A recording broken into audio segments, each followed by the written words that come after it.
నమస్తే, నేను Ashok. Welcome to Eha TV. ఈ ఫోటో చూస్తే చాలామందికి నేను ఏం చెప్పబోతున్నాడో కూడా అర్థమైపోయి ఉంటుంది. Kolikipudi Srinivas, TDP Tiruvuru MLA. ప్రస్తుతం ఈయన పెద్దిరెడ్డి రామచంద్రారెడ్డిని కలవడానికి సంబంధించిన వ్యవహారం పైన సోషల్ మీడియాలో పెద్ద ఎత్తున చర్చ జరుగుతుంది. ప్రధానంగా టీడీపీకి సంబంధించిన మీడియా ఛానల్స్లో, టీడీపీకి సంబంధించిన పత్రికల్లో కొలికిపూడి పెద్దిరెడ్డితో భేటీ అయినటువంటి అంశాలకు సంబంధించి వాళ్ళే ఊహించుకుంటూ పెద్ద ఎత్తున వార్తలు రాస్తూ ఉన్నారు. ఆయన పార్టీ మారబోతున్నారు, దానికి సంబంధించి పెద్దిరెడ్డితో భేటీ అవుతూ వచ్చారు. దాంతోపాటు మిథున్ రెడ్డికి సంబంధించిన అరెస్ట్ వ్యవహారం పైన కూడా సుదీర్ఘంగా చర్చిస్తూ వచ్చారు. దానికి సంబంధించిన వ్యవహారాలన్నింటినీ కూడా కొలికిపూడి తెలుసుకుంటూ ఉంటారంటూ కూడా ఇలాంటి పెద్ద ఎత్తున సోషల్ మీడియాలో చర్చ అయితే జరుగుతుంది. అయితే దీనికి సంబంధించి డైరెక్ట్గా కొలికిపూడే వివరణ ఇవ్వాల్సినటువంటి పరిస్థితి కూడా ఈరోజు వచ్చింది. అయితే ఆయన ఈ అంశానికి సంబంధించి ఈ ఫోటోలో ఏదైతే కనిపిస్తున్నటువంటి అంశం ఉందో దీనికి సంబంధించి కొలికిపూడి ఇచ్చినటువంటి వివరణ ఏంటంటే, నేను హైదరాబాద్ నుంచి తిరుపతి వెళ్తూ ఉన్నాను స్వామివారిని దర్శించుకోవడం కోసం. ఆ సమయంలోనే మేము వెళ్తున్నటువంటి ఫ్లైట్లోనే పెద్దిరెడ్డి గారు కూడా ఉన్నారు. ఆ సమయంలో మేము ఎయిర్పోర్ట్కి సంబంధించిన పరిసర ప్రాంతాల్లో దిగినప్పుడు, దానికి సంబంధించి చెక్అవుట్ అవుతున్నప్పుడు పెద్దిరెడ్డి గారికి వెళ్ళి మర్యాదపూర్వకంగా కలిసి ఆయనకి షేక్ హ్యాండ్ ఇచ్చి, సార్ జాగ్రత్తగా ఉండండి, లేదంటే ఆరోగ్యం జాగ్రత్తగా ఉండండి, థ్యాంక్ యూ సార్ అని చెప్పేసి నేను చెప్పితే ఈ ఒక 5 నుంచి 10 సెకండ్ల మధ్యలోనే మా ఇద్దరి మధ్య సంభాషణ జరుగుతూ వచ్చింది. జస్ట్ షేక్ హ్యాండ్ ఇచ్చి నేను బయటకు వచ్చాను అని మాత్రమే ఆయన చెప్తూ వచ్చారు. ఆ తర్వాత దానికి సంబంధించి నేను సీఎం చంద్రబాబు నాయుడు గారితో సమావేశం అవుతున్నాను. దాదాపు 40 నిమిషాల పాటు చంద్రబాబు నాయుడు గారితో సమావేశం అయ్యి వివిధ రాజకీయ అంశాలకు సంబంధించి, మా నియోజకవర్గానికి సంబంధించిన అంశాలకు సంబంధించి వీటన్నిటి గురించి కూడా నేను మాట్లాడుతూ వచ్చాను. సో ఎక్కడా కూడా చంద్రబాబు నాయుడు గారికి ఇండికేషన్ తెలిసినా కూడా ఆయన ఇంతవరకు నాకు సంబంధించి ఎక్కడా కూడా ఏం మాట్లాడలేదు. ఇది తప్పనో, లేదంటే అలా కలవటమో, లేదంటే షేక్ హ్యాండ్ ఇవ్వటమో, ఆయన బాగోగులని తెలుసుకోవడం తప్పని చెప్పేసి ఎక్కడా కూడా ఆయన చెప్పలేదని చెప్పేసి కూడా కొలికిపూడి చెప్తున్నారు. కానీ కొంతమంది నా మీద కుట్ర చేస్తూ, టీడీపీ పార్టీకి సంబంధించిన వ్యక్తులే, నన్ను హేట్ చేసేటువంటి కొంతమంది వ్యక్తులు నన్ను టీడీపీ నుంచి బహిష్కరించాలనో, టీడీపీ నుంచి బయటికి పంపించాలనో కొంతమంది కుట్రలు చేస్తూ ఉన్నారు. ప్రధానంగా కొన్ని సోషల్ మీడియా ఏజెంట్లు కావచ్చు, లేదంటే కొన్ని మీడియాకి సంబంధించిన పత్రికలు కావచ్చు, నా మీద తప్పుగా రాస్తూ ఉన్నాయని చెప్పేసి కూడా డైరెక్ట్గా కొలికిపూడి ఒక 5 నిమిషాల పాటు వీడియో చేస్తూ, ఆ వీడియోలో సుదీర్ఘంగా దీనికి సంబంధించిన అంశం మీద వివరణ ఇవ్వాల్సినటువంటి పరిస్థితి వచ్చింది. అయితే దాంట్లోనే కొలికిపూడి గారు చెప్తూ కొన్ని కీలక అంశాలను మెన్షన్ చేసుకుంటూ వచ్చారు. ప్రస్తుతం ఆంధ్రప్రదేశ్ స్పీకర్గా ఉన్నటువంటి అయ్యన్న పాత్రుడు గారు, అలాగే ఎమ్మెల్సీకి సంబంధించి వైసీపీ కీలక నేతగా ఉన్నటువంటి బొత్స సత్యనారాయణ గారు, వీళ్ళిద్దరు ఇటీవల ఒక ఫంక్షన్లో కలుస్తూ వచ్చారు. ఫంక్షన్లో కలిసి వాళ్ళిద్దరు ఆలింగనం చేసుకుంటూ సరదాగా నవ్వుకుంటూ ఇద్దరు చాలాసేపు రాజకీయాలకు సంబంధించి, మిగతా అంశాలకు సంబంధించి చాలా పెద్ద ఎత్తున మాట్లాడుకుంటూ వచ్చారు. వాళ్ళకి సంబంధించినటువంటి వీడియోలన్నీ కూడా సోషల్ మీడియాలో వైరల్ అవుతూ వచ్చాయి. దాని మీద ఎవరూ కూడా ఏం మాట్లాడలేదు. దాని మీద నా మీద జరిగిన ట్రోల్స్ కావచ్చు, నా మీద చేసినటువంటి వ్యాఖ్యలు కావచ్చు, వీటికి సంబంధించి ఎవరు ఎలా స్పందించలేదు. కానీ నా మీద మాత్రం ఎందుకు ఇలా చేస్తున్నారంటే కూడా కొలికిపూడి గారు ఆవేదన వ్యక్తం చేస్తూ వచ్చారు. దాంతోపాటు చాలామంది టీడీపీకి సంబంధించిన ఎమ్మెల్యేల కుమార్తెలకు సంబంధించో, లేదంటే కొడుకులకు సంబంధించో, వాళ్ళ కుటుంబ సభ్యులకు సంబంధించి జరిగినటువంటి వివాహాలకో, లేదంటే వివిధ ఫంక్షన్లకు వైసీపీ నేతలందరూ వస్తున్నారు, వైసీపీకి సంబంధించిన వ్యక్తులందరూ వస్తున్నారు. వాళ్ళందరూ కూడా రాజకీయంగా ఎన్ని విభేదాలున్నా, రాజకీయంగా ఎన్ని అంశాలున్నా కూడా మిగతా కుటుంబానికి సంబంధించిన వ్యవహారాలు చూసుకున్నప్పుడు, లేదంటే బిజినెస్ సంబంధించిన వ్యవహారాలు చూసినప్పుడు అందరూ కూడా కలిసికట్టుగా పనిచేస్తూ ఉన్నారు కదా. కానీ నేను ఒక మాజీ మంత్రికి సంబంధించి, ఒక పార్టీకి సంబంధించి సీనియర్ నేతగా ఉండి ఒక ఎమ్మెల్యేగా ఉన్నటువంటి వ్యక్తిని నాతో పాటు ఫ్లైట్లో ట్రావెల్ చేస్తున్నప్పుడు నేనేదో సరదాగా ఆయనకి సంబంధించి ఆయనకి షేక్ హ్యాండ్ ఇచ్చి ఎలా ఉన్నారు ఏంటని మాత్రమే పలకరిస్తూ వచ్చాను. దాంట్లో తప్పేంటి అంటూ కూడా కొలికిపూడి గారు ప్రశ్నిస్తూ వచ్చారు. ఒక విధంగా చెప్పాలంటే కొలికిపూడి గారు చెప్పిన దాంట్లో తప్పేం లేదు.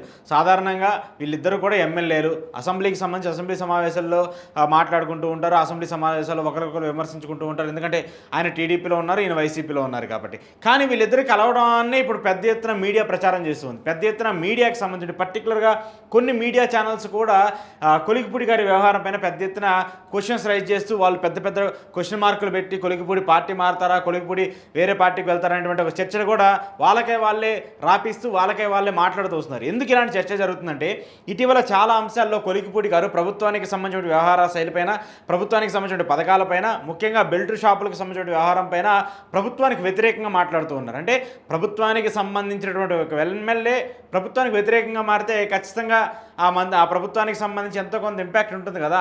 అలాంటి ఇంపాక్ట్కి సంబంధించి ఇప్పటికే గ్యాప్ పెరిగిపోతూ వచ్చింది. గతంలో కూడా చంద్రబాబు నాయుడు గారు తిరువూరుకు సంబంధించి, అంటే కృష్ణా జిల్లాకి సంబంధించి, అక్కడ నియోజకవర్గానికి సంబంధించి కొన్ని అభివృద్ధి పనులకు ప్రారంభం చేయడానికి వెళ్ళినప్పుడు కూడా అక్కడ ఎమ్మెల్యే కొలికిపూడి గారు వెళ్ళి చంద్రబాబు నాయుడు గారికి బొకే ఇచ్చే పరిస్థితుల్లో కూడా ఆయన్ని పక్కకు పంపించే ప్రయత్నం చేస్తున్నారు. ఎక్కడా కూడా ఆయన బొకే తీసుకునే పరిస్థితి కూడా లేదు.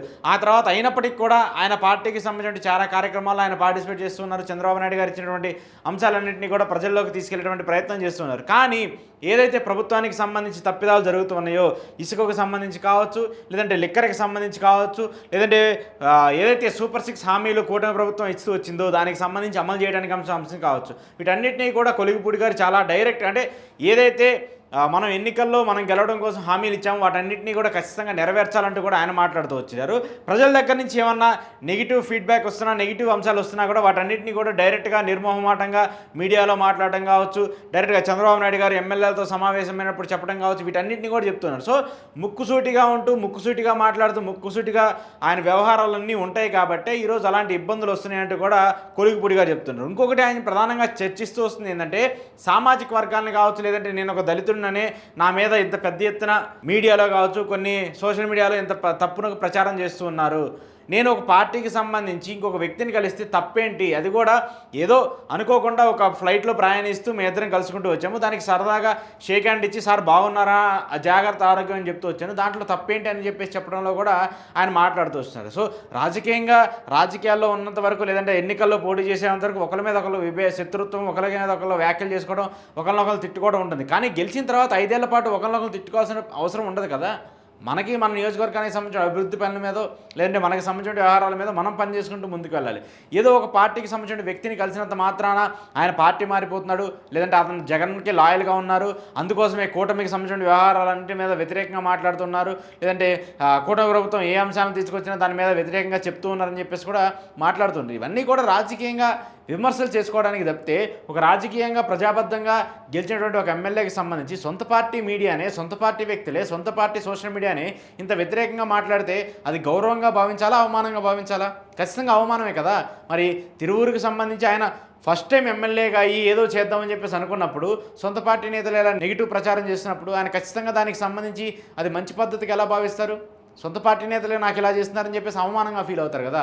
సో ఆయన వివరణిస్తూ వచ్చిందంటే ఈ హోల్ ఎపిసోడ్కి సంబంధించి ఆయన వివరణిస్తూ వచ్చింది ఏంటంటే, నేను ఒక ఫ్లైట్లో ప్రయాణిస్తున్నారు, ఆ ఫ్లైట్లో పెద్దిరెడ్డి గారు కలిశారు, దానికి సంబంధించి షేక్ హ్యాండ్ ఇచ్చి బాగున్నారా సార్, జాగ్రత్త సార్ అని చెప్పేసి వచ్చాను, అంతే మాత్రం, అంతకుమించి ఏమీ లేదంటూ కూడా చెప్తున్నారు. పార్టీ మారుతున్నారు, లేదంటే వైసీపీలో చేరబోతున్నారు అనేటువంటి అంశాలు ఏవైతే ఉన్నాయో వాటన్నిటికి కూడా కొలిగిపూడి గారు ఆయన వీడియోలో క్లారిటీగా చెప్తూ ఉన్నారు. అలా కాకుండా ఇంకా టీడీపీ మీడియానో, టీడీపీకి సంబంధించిన సోషల్ మీడియాలో ఫేక్ ప్రచారం, ఫేక్ ప్రాపగండా చేసుకుంటే మీకై మీరే ఆయన రెచ్చగొట్టి మీకై మీరే డైరెక్ట్గా ఆయన పక్కకు తోసేసి వేరే పార్టీలో జాయిన్ చేసే ప్రయత్నం మీరే చేస్తున్నట్టు కూడా కనిపిస్తుంది.